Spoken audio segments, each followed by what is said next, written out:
I respond first by saying if it's applicable in a military organization, I think that it's applicable in many different kinds of organizations.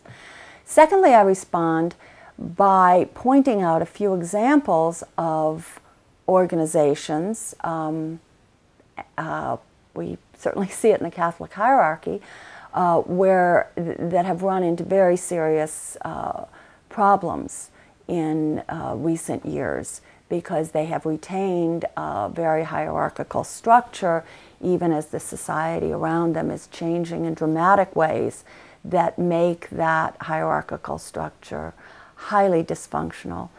And the third response I give when people say that they don't feel a web would necessarily work in their organization is to point out that the way organizations now survive in an economy that has really evolved since the web of inclusion in terms of being a really global economy, being extremely unstable economy driven by very fast product cycles. The way organizations survive in this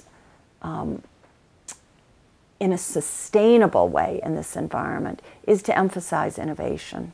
And it's very difficult to really be on the cutting edge of innovation when you try to restrict the ideas of the talent pool that you're drawing from. In other words, when you have a system where power and influence is entirely based upon position and where communication only flows up and down a chain of command. These are structures that may be highly efficient and may have worked well in an industrial era when stability and consolidation were most important. But in a very fast-moving and rapidly evolving environment like we're in, that imperative to innovate is really undermined by a traditional hierarchical structure.